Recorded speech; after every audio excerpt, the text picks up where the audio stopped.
안녕하세요. 역사를 사랑하는 박소입니다. 오늘은 한나라 때 장건이라는 사람이 서역을 탐험한 과정을 알아보겠습니다. 장건은 비단길 혹은 실크를 오르는 고대 중국과의 위력을 잇는 경로를 일컫는 말로 중국의 비단이 로마 제국으로 흘러들어간 것을 의미하는 붙여진 이름입니다. 장건은 이 실크 로드를 개척한 사람입니다. 실크 로드를 통해 동양과 서양은 다양한 물품들을 주고받았습니다. 특히 중국은 이 길을 통해 비단과 책을 서방세계에 수출하고 로마로부터 보석이나 유리 제품을 수입하였습니다. 실크 로드는 단순히 경로의 의미를 넘어서 동서 간의 문화 교류된 통로라는 역사적 의의를 지니고 있습니다. 이 길을 통해 중국의 주철 기술과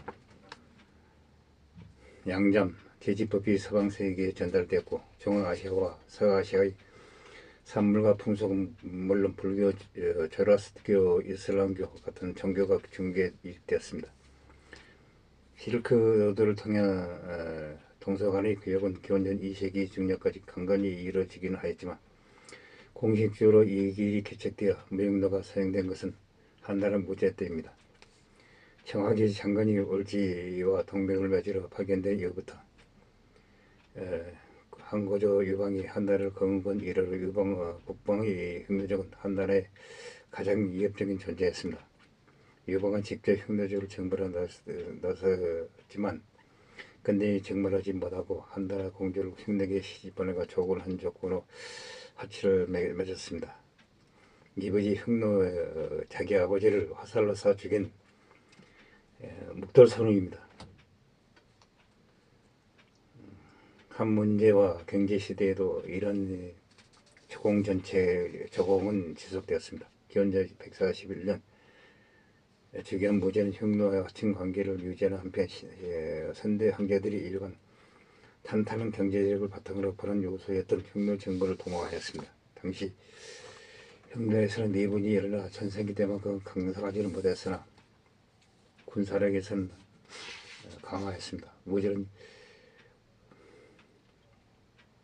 오늘날 카자흐스탄 지역 강유역에 있던 영국 민족 올지와 연합하기로 계획을 세웠습니다. 올지는 북아시아와 중앙아시아 지역에서 활약했던 트르키의 유목 민족으로 흉노의 협박에 시달렸습니다. 기원전 176년경에는 흉노에 패배하여 서쪽으로 쫓겨나 일강 유역으로 옮겨갔습니다. 올지는 그 후 계속된 흉노의 침입에 오늘날의 아프가니스탄 지역을 향해 서쪽으로 이동하여 왕국을 건설하였습니다. 특히 흉노의 선호가 패배한 올지 왕의 득의 걸려 설전을 만든 이후 올지와 흉노의 관계는 극도로 악화되었습니다. 무제는 올지왕 흉노의 적대 관계를 이용하여 올지와 동맹을 개혁하였습니다. 이를 위해 파견된 인물이 바로 장건이었습니다. 장건은 올지와 동맹을 맺고 흉노를 격파하기 위해 서역 올지로 파견되었습니다. 그의 영향을 통해 동서양 문물 교류가 시작되었습니다. 장건은 한중 출신으로 출신의 때는 알 수 없습니다. 무제가 즉위했을 당시 이미 난관직을 맡고 있었습니다. 기원전 139년 장건은 100여 명의 서절단을 이끌고 흉노 출신 간부를 데리고 목숨을 건 탐험을 시작하였습니다. 하지만 장건 이력은 올지의 정확한 위치를 알지 못하였습니다. 그저 흉노의 영역인 서쪽으로 향해 걸어만 갔습니다. 장안을 출발한 장건 이력은 흉노의 영역을 통과하던 중 하서 지역에서 흉노에게 붙잡혀 포로가 됐습니다. 장건 이력의 목적을 안 흉노의 군신 선우 흉노 족장 왕은 장건을 영육시켰습니다. 장건은 10년간 포로 생활을 하며 흉노족 출신의 여인을 안내를 맞아 아들까지 두었습니다. 흉노가 한나라의 공약을 받아 어수선한 틈을 타 장건은 부하 몇 명만을 데리고 돌출해 서쪽으로 도망쳤습니다. 흉노에 의한 한나라로 가는 길이 막혀 다시 서쪽으로 향한 장건 일행은 도착한 곳은 올지의 안집에 있는 대원이었습니다. 대한왕 역시 흉노의 압박을 받고 있는 상황이었습니다. 그런 장군 일행에게 호의적이었습니다. 장관은 대관에서 길 안내와 통역을 제공받으며 드디어 기원전 129년 올지국에 도착하였습니다. 올지에 도착한 장관은 올지왕에게 무지의 동맹 의지를 전하였습니다. 그러나 흉내에 복속되어 있기는 하지만 주변국 대하를 항복시키고 평안을 누리던 올지왕은 동맹을 거부하였습니다. 임무를 완수하지 못한 장군은 귀국을 잠시 뒤로 미룬 채 올지 지배하에 있던 대하 주변, 즉 서역의 여러 나라의 지리, 정세, 물산 등의 정보를 수집하였습니다. 기원전 126년 흉노의 분신 선호가 세상을 떠났습니다. 장군은 흉노의 내입을 기회로 귀국에 올랐습니다. 장군은 귀국에 다시 흉노에게 잡혀 포로가 되었습니다. 흉노의 왕의 계성을 둘러싼 내입을 틈타 탈출에 성공하였습니다. 결국 기원전 126년에 장안으로 돌아올 수 있었다고 합니다. 장군은 무지에게 13년간의 서역 생활을 보고하였습니다. 비록 올지와 동맹을 맺는 데에는 실패하였으나 서역의 정세를 상세히 알 수 있게 된 무제는 그의 공을 인정하여 태정대부에 임명하였습니다. 기원전 123년 무제는 장군의 보고를 바탕으로 흉노 정벌 계획을 세웠습니다. 교위로 참전한 장관은 서역 체험을 바탕으로 한나라 군대를 여러 번 일기에서 구하였습니다. 그 공으로 방광후에 봉해져 제후 반열에 올랐습니다. 그러나 기원전 121년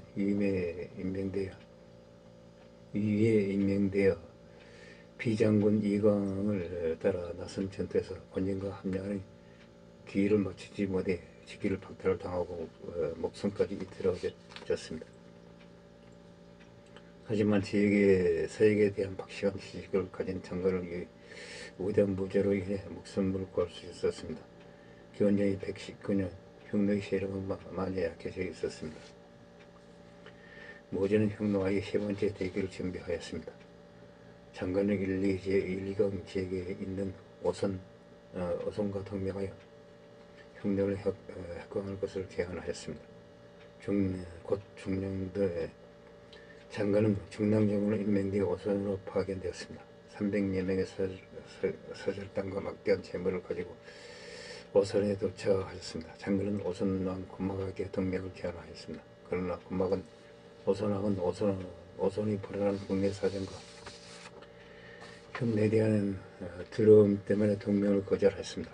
장관은 포기하지 않고 대원, 강거, 올지, 대하 등 주변 여러 나라에 보사를 발견하였습니다.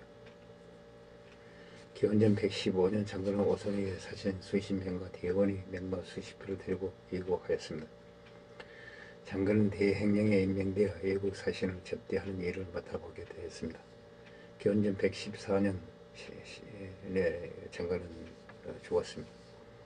장군의 두 차례 사역 개혁의 목적은 흉노를 견제하기 위한 주변 국가의 동맹을 체결하는 것이었습니다. 비록 군사적 외교적으로 동맹을 맺는 데는 실패하였으나 그런 한나라와 사역의 여러 나라가 교류할 수 있는 물꼬를 탔습니다. 장관의 사역에 대한 전문적인 지식을 바탕으로 모질의 이광리 장군을 파견하여 명문을 얻어 유목민족인 흉노에 비해 열겠던 기병을 보강하였습니다. 흉노와의 사역 패권 다투면서 승리할 수 있었습니다. 한나라는 사역을 지배하기 위한 둔전을 설치하여 군량의 둔전 정책을 실시하였고 무제사와에는 사역 보호부를 두어 사역을 한나라의 지배하에 두었습니다. 이러한 상태는 전환시대 한나라는 서기 8년 악망의 왕권 천탈을 계기로 전환과 호환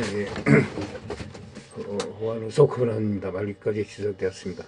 동서 양쪽 지역을 주름잡던 한나라도 많은 서로를 상상의 나라라고만 생각하였습니다. 그러나 장관의 새 개척으로 인해 두 나라는 서로의 존재를 인식하였습니다. 이후 세력과 한나라는 군사적, 예교적, 정치적 교류를 내모 상합적 교류를 시작하였습니다. 중국의 비단, 동기, 칠기 등이 서역으로 수출되었고 향료, 옷 같은 사치품과 우사, 말, 서역의 동식물들이 중국으로 유입되었습니다. 또한 중국의 우산 야채, 오물 파는 기술이 중앙아시아로 전파되었습니다.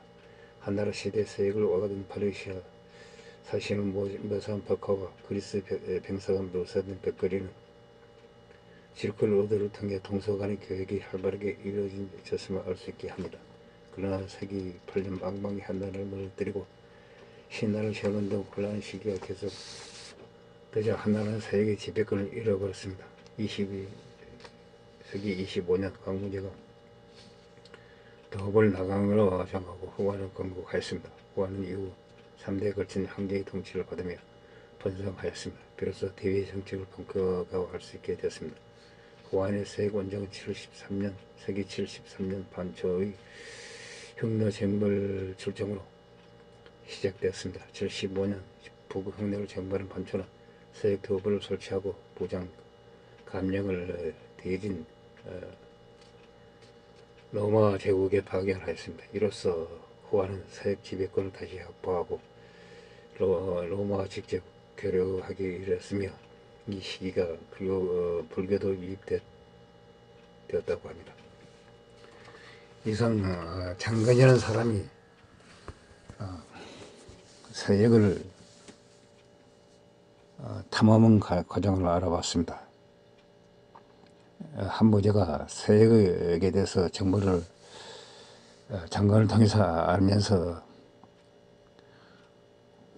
흉노를 정벌할 수 있는 자신감이 생겼다고 합니다. 이에 흉노를 정벌하여